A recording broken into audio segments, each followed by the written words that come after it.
Hi, welcome back. I am Tavish Carduff, and this is our Raw Materials Music Week. If you are unfamiliar with ORM, feel free to watch any of our intro videos and check out our website, ourrawmaterial.com. You don't need a background to get started. Music Week is spiritual in nature. It is the first of the spiritual weeks, and it puts us in touch with something that feels connected to something outside of ourselves. That's the most simple way that I can put it. I today woke up with the song Ripple by Grateful Dead playing in my head, and I love that song. I'm a Grateful Dead fan-ish. I like them. They've been kind of a staple in my life, but not a fan like a lot of people that I know are. So in comparison to those people, I'm not a Deadhead, but I do appreciate their music. Back to Ripple.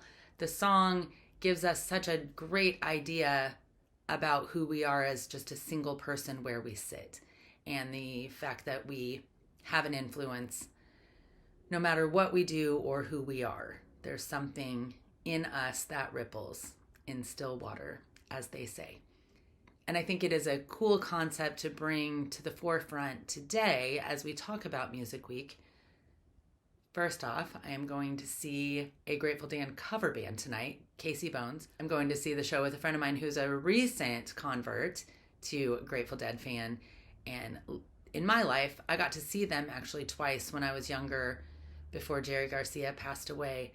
And I'm so grateful for those moments, even though I might have been the only person there not tripping on acid, which might have made the show different for me, but I enjoy people watching. I enjoy watching dancing. I enjoy dancing. I don't have to be on anything to put myself in the state of mind where the people who are on something are operating. That's not a hard thing for me to do, just all by myself in my own little brain. And the music pillar, I think, gives us opportunities to experience something outside of our normal brain patterns, outside of ourself, and it puts us into a space that just allows us to be creatively different. And since this is the first week, the next two are listening and resources, where we start to apply what we learn in Music Week. But really, this one's just about being open.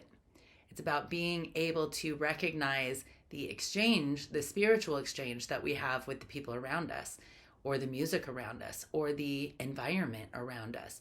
Just that part that lets us be connected to anyone and anything else, or everyone and everything else.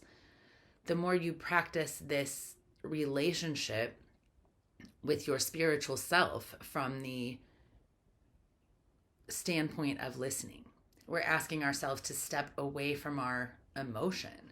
And that's a difficult thing for human beings to do. But as we separate from our emotional body and gain objectivity around the things that we feel, and can sit and just kind of look at ourselves in relation to our feelings, then we start to operate a little more from the soul space. We call it the ego soul scale, or the soul ego scale. We are trying to achieve balance of those two things. And Quan and I go back and forth about whether ego should go first or soul should go first, and really they're interchangeable as far as I'm concerned. Neither one is more valid than the other inside of this human experience.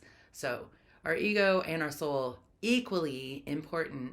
I think the challenge here is to make sure that our ego energies understand that they are representing the larger energy of the soul. And that's where we see ourselves really at odds in the world right now altogether. We're not hearing the same music, and that's okay. Everything is very discordant. The idea of what truth is in question right now. The concept of alternative facts, which was funny when we heard it, we're now seeing, two complete different sets of information be called true. I'm not here to say which one is true. I'm going to actually argue that they both are, because anything is true that someone believes is true. We're going to go ahead and call that truth, because this is way outside of the ego's awareness. But in the soul space, everything's true because everything's just our creative imagination. Everything's a part of what we create together. And that may be a concept that's way beyond what anybody listening here is ready to take in or think of, but it's an ideal space to consider. If we weren't spending our creative thoughts in fear or worry or second guessing ourselves or thinking about how we could have done something differently, and instead looking at what things could be or the coolest idea we can think for things, we start to co-create the environment that we want. So just by identifying that we have a voice in what happens around us connects us to that music, voice, soul, and puts us in a space where we are seeing ourselves as a representative not only of just our ego and our ego's interests, our personality, but also the larger collective and how we relate to that. Realizing that both of those things can be completely at odds inside of our body. And when we allow that thought to be okay, our ego can like something and our soul doesn't, or vice versa. And as long as we know who's kind of leading the band that day or in that moment, then we see what we're responding from. If it's our ego responding, we're going to have reactions and emotions and things like that. If the soul is responding, we're going to allow the space for somebody else to do that. And music is that kind of symphony and coming together of people being able to find chords among very discordant energies. This week, as you practice Music Week, I think we're just going to kind of go to the bones this session and go ahead and pull out a playlist from your childhood. Go think of the songs that meant something when you were a kid, play them, figure out why they meant something, figure out who introduced you to them, aunt, uncle, parent, sister, brother, friend.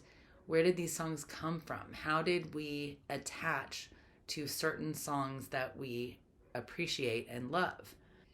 As you listen to the music of your own childhood and see how it contrasts with the kind of music you listen to now, or have you gotten out of the habit?